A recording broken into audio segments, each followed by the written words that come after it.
Magandang araw mga kaibigan. Samahan niyo po akong muli para sa isang kwento ng pag-ibig na tiyak nakapupulutan ng aral at magpapaantig sa inyong mga puso. Pero kung bago ka pa lamang, ay pakilike po ng ating video. Pakiclick ng subscribe button, gayon din ang bell icon para lagi kang updated sa mga susunod ko pang upload.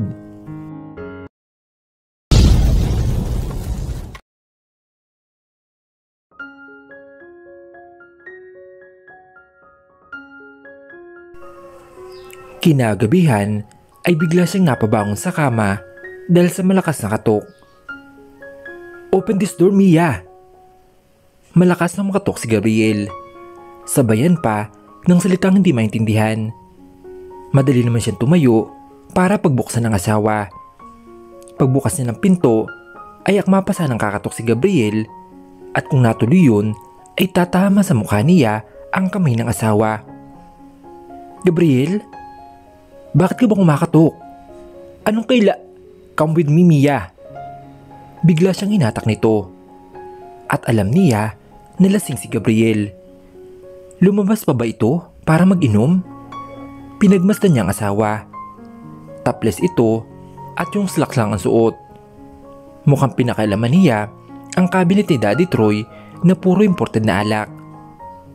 Nakauwi na kaya si Jenny? Kaso, kung nakauwi na yun, sigurado makikita niyang kapatid. Ibig sabihin, wala pa dito ito sa pansyon. Dinala siya ng asawa sa kwarto nito. Nilak nito ang pinto at tinulak siya sa kama. Napatili siya dahil sa ginawa nito at bigla siyang kinabahan. "Gabriel? Anong ginagawa mo? Bakit nila mo ako dito sa kwarto?" Imbis na sagutin, ay bigla siyang dinaganan ng asawa. Sakto ang mukha nito sa liig niya. "Gabriel, lasing ka. Umalis ka nga si babo ko. Kukuha ko ng bimbo para punasan ka. Gagawa din ako ng kape para may masmasan ka, Gabriel." Ngunit hindi sumunod ang lalaki. Nakasubsob pa rin ito sa kanyang liig. Nagtindigan ang balahibo niya nang maramdamang marang halik ni Gabriel sa liig niya. "Oh God! Gabriel, tumayo ka!" Mas lalo siyang kinabahan. Wala sa kanyang sarili si Gabriel. Ang bango mo." Mas lalong siniksik ni Gabriel ang mukha sa kanyang liig. Maya-maya pa ay unti-unti nitong gumagalaw at hinahalikan nito ang liig niya paakyat sa baba hanggang sa kanyang tenga, hanggang mapunta sa labi niya. "No, mali ito," aniya sa kanyang isip. Napaaray siya nang kagati ni Gabriel ang ibabang labi niya. Dahil doon ay nagawang ipasok ni Gabriel ang dila nito sa kanyang bibig. Ang mga kamay nito ay unti-unting gumagalaw patungo sa iba't ibang parte ng kanyang katawan. Sobrang nalalasing siya sa halik na binibigyan ng asawa. Hanggang sa unti-unti ay bumigay na siya. Hindi na niya kinaya pa. Hinayaan lang niya ang asawa sa gusto nito.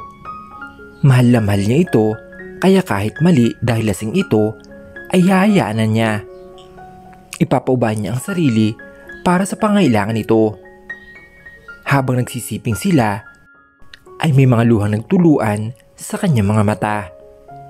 Hindi dahil nasira na ang bataan, kaya siya umiiyak. Dahil sa bawat ungol at salita ni Gabriel, ay ibang babae ang binibigas nito. "Nicole, I miss you so much. Mahal na mahal kita. I love you, Nicole." At wala nang masasakit pa doon. Binigay niya ang lahat-lahat at wala na siyang tinira sa kanyang sarili. Sobrang sakit. Kasiping mo ang asawa mo, pero ibang babae naman ang binabanggit nito. Lumipas ang isang buwan, ay tahimik na kumakain ng almusal sila Mia. Kanina pa hindi maganda ang kanyang pakiramdam.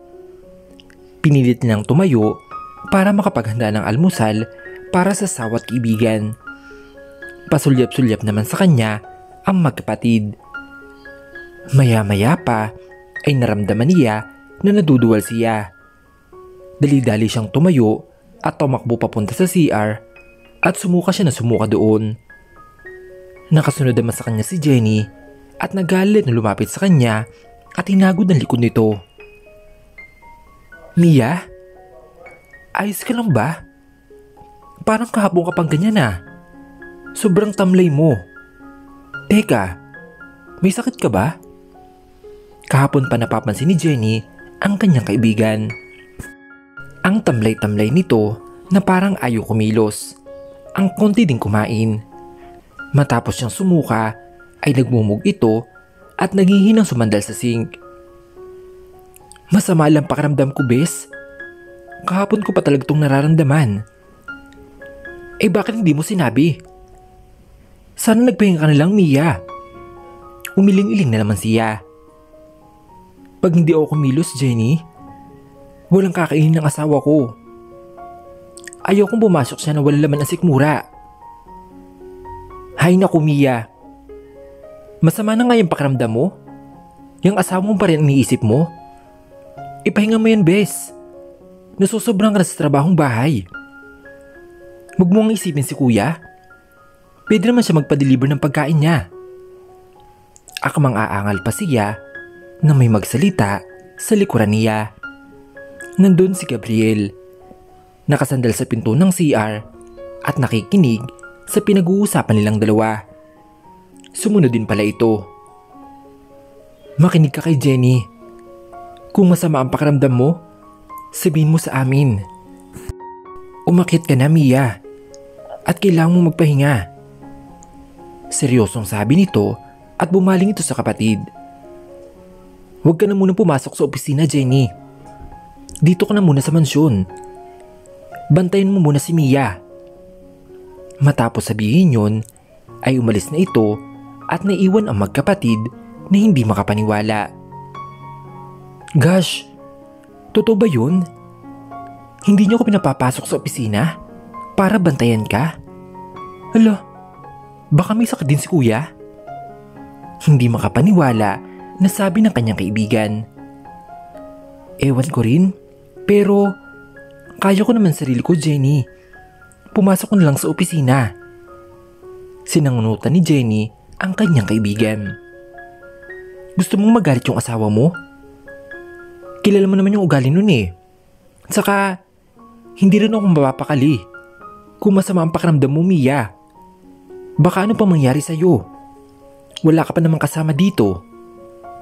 Sumusukong bumuntong hininga na lang at tumangutango sa kaibigan. Tara, ihatid kita sa kwarto mo. Magpahinga ka, okay? Ako nang bahala sa linisin sa kusina. Magpapadeliver na din ako ng pagkain natin mamaya. Inalalayan siya ng kanyang kaibigan. Umakyat sila sa taas at hinatid sa kwarto niya.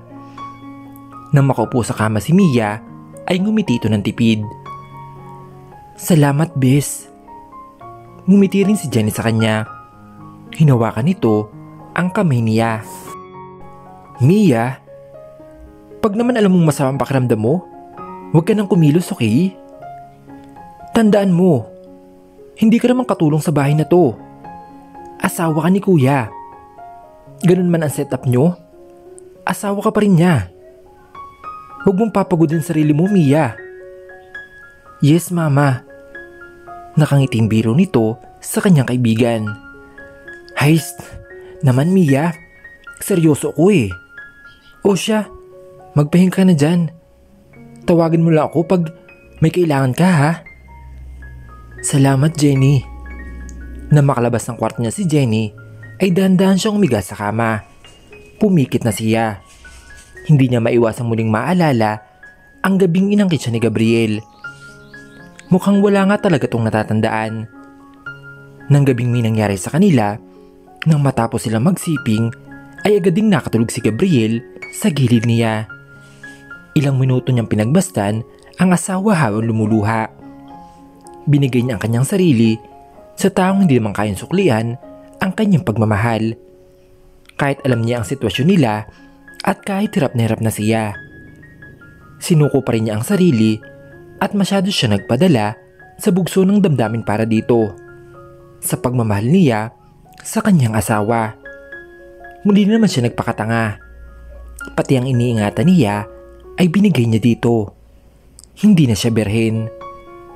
Matapos pagmasdan ng asawa, ay nagpasya na siyang tumayo para magbihis na at linisan ang kwarto. Dinilat niya ang mata at may tumulong luha sa kanyang mga mata. Isang buwan na simula na may mangyari sa amin, pero wala talaga siyang natatandaan. Hindi niya natatandaan ang gabing iyon. Mapait na napangiti na lang siya. Paano nga naman? Kasi maalala niya ang gabing yun? Lasing na lasing siya. At ang iisip niyang kasiping niya ay si Nicole. Isa pa, paano niya makikita ang stain ng dugo sa kama kung black ang kulay nun? Tapos kinabukasan ay pinapalitan din niya ang bedsheet. Grabe ang tadhana sa akin. Kaya wala talagang pag-asa na may maalala siya dahil hindi makikita ng ebidensya. Hay, ano pa kayang inaasahan ko? Ang tanga mo kasi, Mia. Bakit ka sinayaan mo? Bakit ka nagpadala sa nararamdaman mo? Tandaan mo, 1 taon lang ang bisa ng kasal nyo at 3 buwan na lang ang natitira.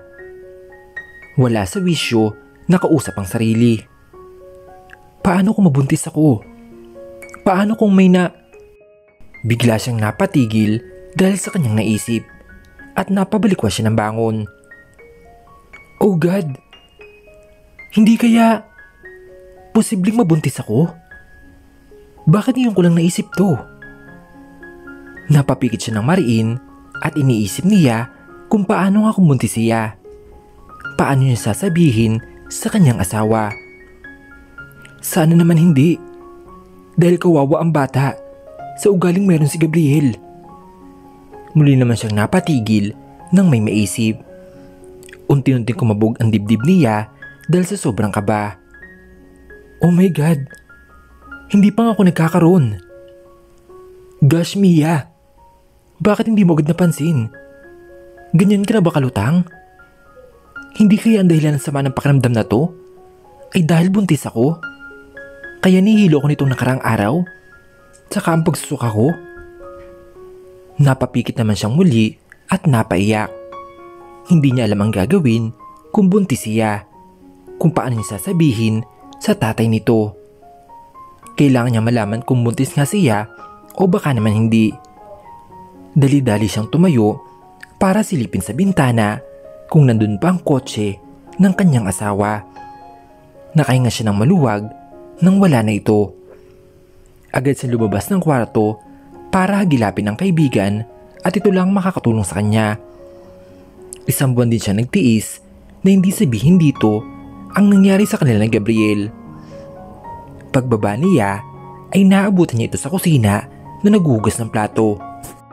Napansin naman siya ng kanyang kaibigan. Nagulat ito na makita siya. Oh Bes, bakit bumaba ka pa? May kailangan ka ba? Di ba sabi ko sa'yo, kapag may kailangan ka, tawagan mo lang ako. Bes, kailangan natin mag-usap. May importante akong sasabihin sa'yo. Dahil sa kaseryosan niya, ay umayos ang tayo si Jenny. Ramdam niya na mahalaga nga ang sasabihin ng kaibigan. Nagpunas ito ng kamay at naglakad patungo sa kanya. Ano yun, Mia? Sige, doon tayo mag-usap sa sala. Tumango naman siya at tumalikod na. Sabay silang naglakad papunta sa sala. Naupo sila sa mahabang sopa. Mia, ano ba yung pag-uusapan natin? Huminga muna ng malalim si Mia bago tumingin sa kaibigan. Nakalista si Gabriel, di ba? Tumango naman ito. I'm sorry, Bes. Dahil hindi ko agad nasabi sa iyo to at pinaglihiman kita. Patawarin mo ako. At pinaabot ko pa ng ganitong katagal. Naiiyak na sabi niya. Hinawakan naman ni Jenny ang kanyang kamay. It's okay. I understand. Alam kong may dahilan ka, kaya hindi mo agad sinabi ang bagay na to. Hindi man kasi madali naging buhay mo Simula nang kinasal ko ni kuya. At isa pa, lagi akong wala dito sa bahay. Bibihira din tayo makapag-usap ng matagal. Huwag kang mag-alala, Mia. Kung ano man yung sasabihin mo sa akin, hindi ako magagalit sa iyo. Dahil naiintindihan kita. So ano ba yun? Tipid siyang ngumiti sa kanyang kaibigan. Napakabait talaga nito at napaka-understanding. Hindi ko alam kung paano ko magsisimula. Jenny, remember the night? Numaten tayo ng party? Tumango ang kaibigan. Oo, Mia. I remember that night. Biglan lang kayo nawala ni kuya eh. Yun pala, umuwi na kayong dalawa. Ako tuloy nag-handle sa ibang mga kilala namin doon, pati sa mga investors at lalo na sa business partners. Anong oras na nga kami natapos nun eh? Teka, so anong meron nga pala nung gabing yun? Saan kayo nagpunta? Nag-away kayo ni kuya? Sinaktan ka ba niya? May himigan ang pag-alala sa boses nito.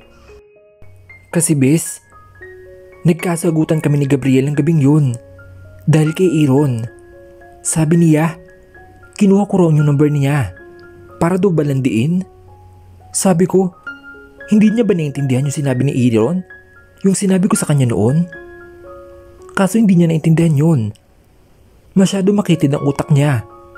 Kung ano lang binibentang sa akin. At pagkatapos noon, nagkulong na ako sa kwarto ko. At ang pinakamalalang nangyari ng gabing yun, Jenny, hindi niya natuloy ang sinasabi dahil nagunan na mga luha niya at napahulo lang siya ng iyak. Nag-aalala naman na nakatingin sa kanya si Jenny habang hinahagod ang likod nito. Tinignan si Jenny habang lumuluha at mahigpit na hinawakan ang mga kamay nito bago siya nagsalita.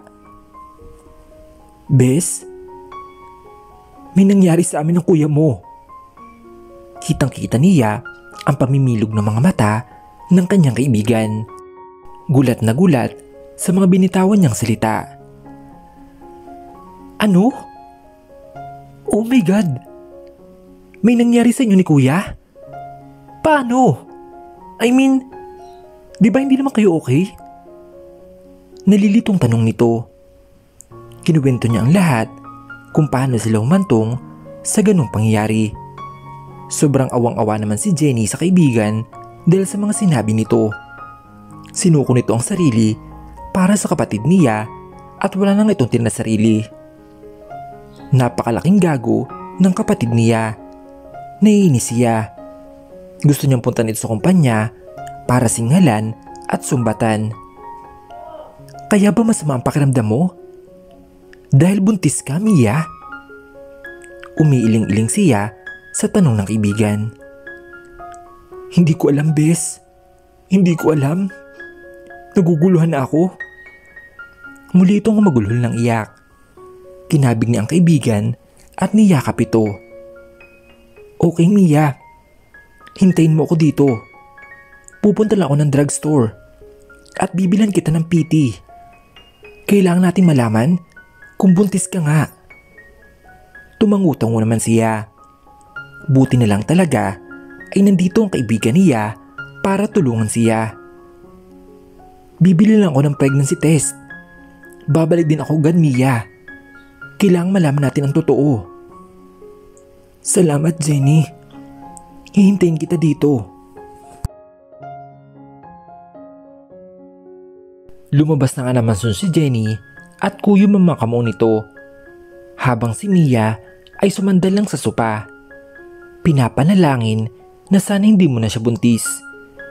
Makalipas ang kalahating oras ay nakabalik na si Jenny.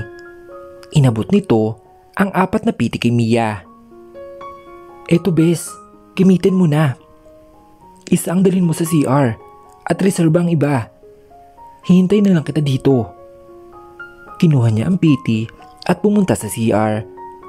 Naupo naman si Jenny sa single sopa at kabado ito para sa magiging resulta.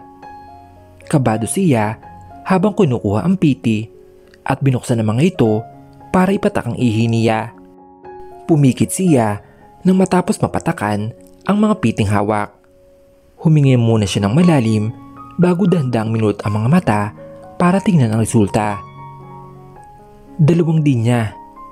Positive. Buntis siya. Nanghihina siyang napahawak sa may lababo.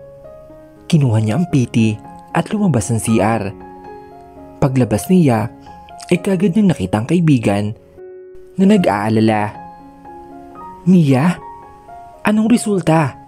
Positive ba? Tanong nito habang nakatingin sa akin.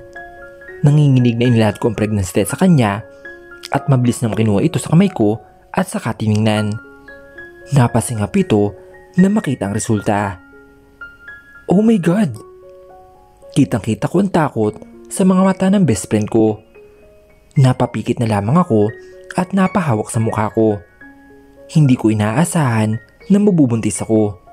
Paano ko sasabihin kay Gabriel to? Jenny, anong gagawin ko? Natatakot akong sabihin sa kuya mo ang pagbubuntis ko. Baka hindi niyo ko paniwalaan. Alam mo naman ang sitwasyon namin, hindi ba? Alam kong pinakasalan lang ako ng kapatid mo para lang sa kumpanya niyo. At hindi naman akong tunay niyang mahal. Wala lang ako sa kuya mo, kaya papaano to? Hindi ko maiwasan ang humagulhol at naramdaman ko na lang ang pagyakap sa akin ni Jenny. Tama na Mia, huwag ka nang umiyak. Mag-isip tayo ng paraan, okay? Tumigil ako sa pag-iyak. Unti-unting lumayo sa yakap si Jenny at tiningnan siya. May naisip ka na ba kung paano? Kasi ako wala. Sobrang kalisang na ni Gabriel noong gabing yun. At sigurado ako na wala siyang naalala na ako ang kasiping niya ng gabing yun. Dahil hindi ko na napigilan ang magulhol at naalala ko na naman ang nangyari ng gabing iyon. Dahil habang magkasiping kami, ibang pangalan ang binabanggit niya. Si Nicole. Si Nicole pa rin, Jenny. Si Nicole pa rin talaga ang mahal niya. Ano? Si Nicole ang binabanggit niya? Napakagago talaga ni kuya. God, baliw na baliw siya sa babaeng iniwan siya sa ere at pinili ang iba. Sumusobrang talaga ang lalaking yan. Tumigil saglit si Jenny at mukhang may iniisip ito. Makalipas ang ilang minuto ay nagsalita siyang muli. May naisip na ako, Bes. Alam kong mahal mo si kuya, Bes. Pero sa ginagawa niya sa pagtrato sa'yo, hindi na tama yun. Mas maganda lumayo ka nilang, Bes. Ako nang bahala sa lahat. Tutulungan kita. Ilang buwan na lang naman at tapos na ang kontrata niyo ni kuya, hindi ba? Talk to him and tell him that you will set him free. Then run away. Wag na wag mong sasabihin na may anak kayo. Dahil hindi niya deserve yun. Nandito lang ako, Mia. Ako ang bahala sa pamangkin ko. Huwag mong ikulong ang sarili mo sa kagaya ni kuya. Di ba gusto mong maging fashion designer? Ituloy mo yun matapos kang manganak. Napatigil ako sa pag-iyak dahil sa mga sinabi ni Jenny at may punto siya. Total pagod na rin naman ako sa ginagawa sa akin ni Gabriel. Yung sarili ko naman ngayon. Oras na nga siguro para lumayo ako at iwanan siya. Hindi rin naman niya paniniwalaan na may anak kaming dalawa. Ayoko nang ipilit ang sarili ko sa taong hindi naman talaga ko mahal mula umpisa pa lang. Papalayain na kita, Gabriel. Hahayaan akitang habulin mo. Si Nicole na yun. Pinunasan ko ang mga luha ko at tinignan si Jenny. Tipid akong ngumiti dito bago nagsalita. Tama ka, Jenny. Oras na siguro para pakawalan ko si Gabriel. Nakapagdesisyon na ako. Kakausapin ko siya at alis ako sa bahay na to. Malungkot ng ngiti ang pumaskil sa mga labi niya bago hawakan ang kamay ko at nagsalita. Kahit nakakalungkot, naalis ka na dito sa bahay. Okay lang yung bes. Kaysa ikulong mo ang sarili mo sa katulad ni kuya. Tutulungan kita, Jenny. Akong bahala sa lahat. Ngumiti ako bago niyakap ang kaibigan. Matyagang hinintay ni Mia ang kanyang asawa. Kahit nakakaramdam siya ng antok, ay tinitiis niya. Kailangan niya makausap ang asawa ngayon dahil paniguradong kinabukasan ay hindi naman niya maabutan ito. Maya-maya pa ay narinig na niya ang tunog ng kotse nito. Agad siyang tumayo at dumiretso sa pinto para salubungin ng asawa. Pagbukas niya ng pinto ay gulat na gulat si Gabriel na makita siya. "Mia? Bakit gising ka pa? Anong oras na?" Napapikit siya dahil sa pagsigaw nito at walang araw na hindi siya sinisigawan ni Gabriel. Ano? Hinihintay talaga kita kasi nagluto ko ng hapunan. Gusto mo bang kumain? Para lang dyan? Kaya hinintay mo ako? Alam mo ba kung anong oras na? 2:00 na ng umaga. Mabilis siyang naglakad at tumigil sa harap ni Gabriel. Napahinto naman ito dahil sa ginawa niya. Salubong ang mga kilay na tumingin sa kanyang asawa. Binaliwala lang niya ang nakakatakot na tingin nito. Huminga muna siya ng malalim bago tumingin sa mata ng asawa. "Alam kong kaya ka naman inuumaga ng uwi dahil binantayan mo naman siya. Pagkatapos ng ginawa niya sa iyong panluloko at pag-iwan sa ere, siya pa rin ba, Gabriel? Ganyan mo talaga siya kamahal? Kahit na nagmumukha ka ng tanga? Gabriel, gumising ka. Hindi ka mahal ni Nicole. Iniwan ka niya at sumama sa iba. Tanggapin mo na lang na hanggang doon na lang meron sa inyo. Nandito naman ako, Gabriel. At handang buuin ka. Handang mahalin ka." Sigaw niya dito. Hindi niya mapigilan ang bugso ng damdamin. Mabilis din nagtuluan ang mga luha niya sa kanyang mga mata. Sobrang bigat sa pakiramdam. Ngunit parang walang narinig ang kanyang asawa. Seryoso lang ito na nakatingin sa kanya. Ako yung nagmamahal sa'yo ng totoo. Ako yung nandito, Gabriel. Bakit hindi mo makita yun? Sa bagay, paano mo nga makikita kung bulag ka sa pagmamahal mo kay Nicole? Pinakasalan mo nga lang pala ako para sa kumpanya mo. Pero sana, Gabriel, trinato mo ko na maayos. Hindi yung parang kasalanan ko lahat. Hindi ko naman deserve to, Gabriel. Nagmahal lang naman ako sa'yo. Minahal na naman kita kahit ang kapilit sakit at pagdurusa. Nasasaktang sabi niya. Naiiling na lang siya habang pinupunasan ang mga luha niya na unti-unting pumatak sa kanyang mga mata. Parang wala siyang kausap. Nakatingin lang to sa kanya na parang baliwala ang mga sinasabi niya. Wala lang talaga siya para dito. Tama lang na hindi niya sabihin ang totoo ang tungkol sa pagbubuntis niya.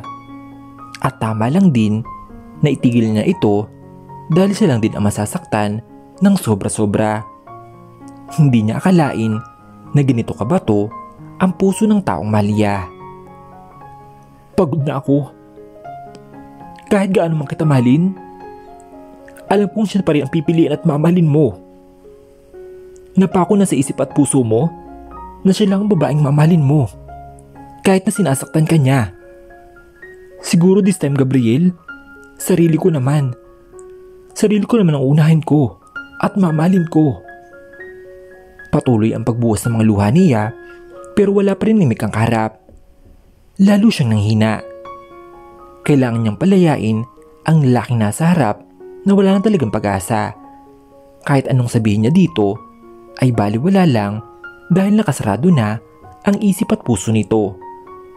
Kahit nahihirapan at nasasaktan siya, pililit pa rin niya ang sariling umiti sa lalaking minahal niyang lubos. Pinapalaya na kita, Gabriel. Mahal kita, kaya gagawin ko to. Alam ko masasaya ka sa kanya. Sana makuha mo na ulit ang babaeng mahal mo. Lalayo na ako at hindi na kita guguluhin pa. 3 buwan na lang naman At tapos na ang kontrata natin bilang mag-asawa. At pwedeng-pwede nung makasama ang totoong mong mahal. Pero kahit ganun, nagpapasalamat pa rin ako sa lahat, Gabriel. Tumalikod na siya at naglakad patungo sa hagdan. Hindi niya kaya pangharapin ang lalaki. I'm sorry, Gabriel. Hindi ko sinabing buntis ako. Dahil ayoko makatikim ng masasakit na salita sa'yo. Ayoko mapilitan ka sa responsibilidad na hindi mo naman gusto. Ayoko madamay ang anak natin. Bibitaw ako dahil alam kong wala talagang pag-asa. Wala talaga akong laban, hanggang dito lang talaga.